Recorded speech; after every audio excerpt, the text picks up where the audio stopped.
I came to join my parents, and I remember that day so well. We were fog-bound. The plane flew over Heathrow several times before we were able to land. I had never felt cold like on that day. I am currently working as a biomedical scientist in the microbiology labs. I came in as a band 3, so I just graduated, but no experience. One of the things that motivated me to work in UHS was the opportunities that are available. We had relatives come down a few months later to visit, and they said, "Oh, haven't seen Paulette yet." And I said, "I'm here," because I was usually very skinny, so I'd put a little bit of weight on, and they couldn't believe that it was the same person. So, good air. I came here on my ones, I came here by myself. I didn't know nobody. Kind of formed a community outside the UHS, within the UHS as well. I used to work in Waitrose before I got here. This is very different, but the skills I was able to take from there, the customer service skills, speaking to people, creating bonds with different people, I think that's something that I've been able to take into working in UHS. Thought, oh, maybe I'll do nursing. Spent the first 6 weeks in what they called block at the time, which was sort of desk type learning, classroom learning. And then after that, we were let loose on the wards. We were so nervous, but excited. I was linked to a nurse. You also got supervised by more senior trainees, and you sort of shadow that person became your buddy.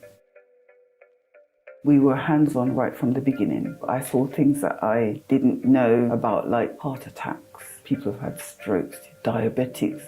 As a child, you don't think about those things, And so I worked with them and did everything. And then I went to the operating theatre for a day, and I thought, this is what I want to do. I absolutely loved it. Being in a new place with new people, it was quite exciting to see how the biomedical scientist works. Also interesting to see everything from the ground up. So I know the whole process now. Found out that all the urines we process in 1 year could make a swimming pool in the lab. It was great. A few weeks in, we had a French lady that had come in, and I went to go and feed her lunch because she's had a stroke and so therefore she can't do that. And she said, "Get away from me, you blackie." And I was quite taken aback. But I just carried on, smiled through it and said, you have to have your lunch, you have to eat something. Suddenly there was somebody standing over the two of us, and this was a doctor, and he said to this patient, "You will not speak to the staff like that, and if you do it again, you will go elsewhere for your treatment." He'd been walking past and he heard. He just stopped in his tracks and came back. I felt so warm, I felt supported, and I thought, thank you, So we're hiring people from Africa, we're hiring people from Asia, we're hiring people from everywhere.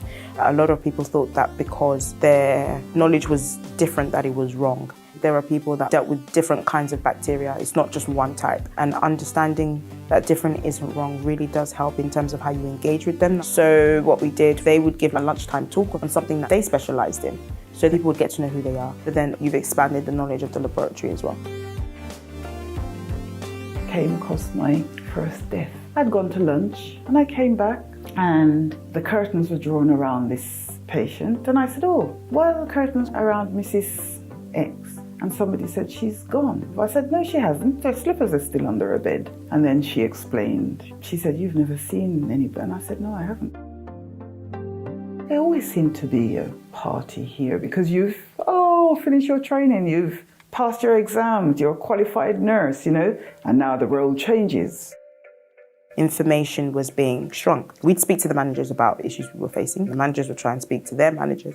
And by the time it got to the chief executives, a paragraph would turn to a sentence. I was able to have the pleasure of having one of the chief executives as my mentor. I used that to create a bridge between the executives and the lab.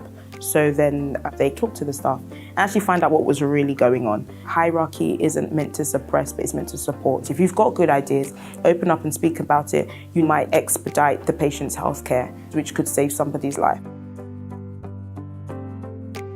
When you went on nights, it was 8:30 till 8 o'clock the next morning. In a month, we would do 1 week, which was 4 nights, and that was a rotation. The first thing we did, we went in and we had handover. If it was 32 patients, we'd go through 32 patients. You'd be set up in teams. They would say, all right, Paulette, you and X, Y, and Z are working from beds 1 to 16. Get the patients washed, showered, fed, sat out. A lot of things changed because of the pandemic. My lab was basically at the forefront of COVID testing. That's all I was doing. After the pandemic, we realized actually we need a 24-hour rota system. So sometimes I work nights. I work maximum 3 nights in a row, minimum 2 nights in a row. I think it's a 16-week rota that they've created for us so that you kind of can predict when your night shifts are coming. I work early, starting work at 7 a.m., finishing at 3:30 p.m. I then work late shifts where I'll start at 12:30 and finish at 9. I can get stuff done before work or after work. So it's been pretty flexible. I'm enjoying it. If you had long hair, it was put up. We wore aprons and the hats that were so starched, they stood up by themselves. And you had pockets here with your little fob watch and your pens and pencils and scissors, whatever you needed, you know? And we also had a cape that we wore. It was black on the outside, it was red. And I loved my cape. And they were long down to the ground. And it was just very military, but it was good because we all looked the same. Part of the uniform was skin-coloured tights. I got told off. I wore black tights. They were too sexy. And I said, but I am not the colour of the other tights. American tan. That was the colour of choice for us. They were like a sort of cardboard box colour, you know? And I think I'm a little bit darker than that, so I didn't wear them. We had different coloured belts. White belt was, you know, you were very junior. Yellow was your middle in second year. A red belt meant you were senior, so they could ask you anything. I found it quite daunting. I thought, oh, they're going to start asking me to do this. I kept wearing my trainee belt. The ward sister said, we know you've passed your exams, so stop wearing that belt. Don't wear a uniform specifically, but there is a dress code. There are certain things that you shouldn't wear. Open-toe shoes in the lab. You want to have your body covered because you don't know what's going to spill. We have our own PPE within the laboratory that we use. They did lunch, then afternoon tea, which was a cup of tea with some biscuits or a piece of cake, and then supper. Food used to be cooked on site. Nurses dished up the food and took it to the patients. And once you'd finished dishing out, you'd go back and then try and help the ones that needed help with being fed, etc. You know, now they get a tray and everything's on the tray. I make my own lunch and I'll bring it in, or I'll go to Subway's or M&S. I used to like their pancakes and bacon with syrup, but they don't do it anymore, which was really sad for me because I really enjoyed my pancakes in the morning. But, you know, what can you do? It was quite formal. Oh, there's Mrs. Smith, there's Mr. Smith. You're talking to them. We always spoke to them. That was one of the things we were always told. Because you're doing that, you learn a lot more. And you just get to know them. And then you walk in and that patient's face lights up because they think, oh, you know, my nurse is here. Nurses in those days were respected and looked up to highly. You get on the bus and somebody would get off their seat and let you sit down because you were a nurse. And I think, wow, you know, it's lovely, it's wonderful. Language in the lab has definitely changed, definitely more sensitive to people's feelings and how our language can make them feel. If people say things behind other people, how does that affect people? One of my roles at work is freedom to speak up. If somebody comes to me with an issue, I speak up about it. There's a saying that says, let your words be seasoned with salt, let it be seasoned with grace. Think about how your words are going to make people feel. Don't just say things because you think it's funny. It might actually not be funny. You don't know what somebody's been through. You don't know what's happened to somebody in their past. You don't know what might trigger somebody. Just being more mindful, thinking of others before yourself, really. When I had my first child, I had a cesarean section. I found it very disturbing because of all the monitoring and when the nurses would come and do my obs. And when I went back to work, I shared that with my colleagues and we used that as a way of improving the care to the patients. Every year we have what we call the Global Christmas Meal. Everybody brings food from around the world, just encouraging people to be who they are, not feeling under pressure to be something else or to have to try and behave a different way or talk a different way. Just be yourself.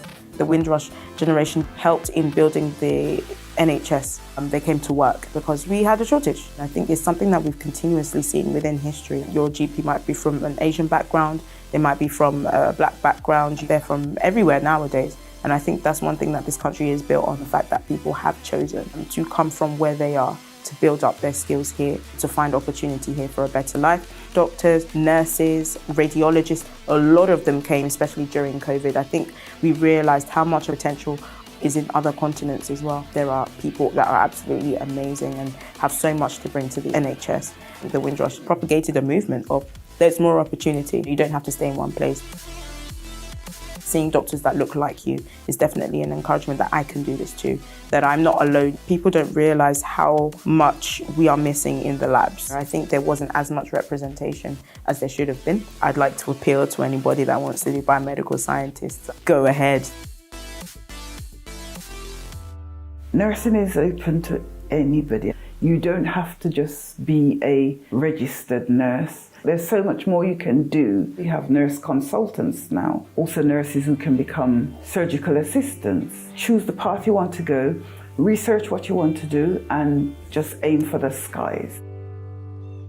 During my A-levels, I was told to go and study health and beauty because she didn't think I was smart enough to do science. You can't afford to reject your dreams because of somebody's opinion. Unless you allow their opinion to overwhelm you, you create your path, you make your decisions. Nobody can stop you from reaching your destiny. I always say my school days were good, but I also think my experiences in the NHS, they were very good because not only have I worked and qualified and got my roles as whatever grades I wanted to in the NHS, I've been a patient in the NHS, so I've been very well cared for. Being part of the NHS has been very enlightening. It's opened my eyes to see how much care people need, both patients and the people working there. I've seen how people can support each other. I've had so many doors open to me. It's unbelievable.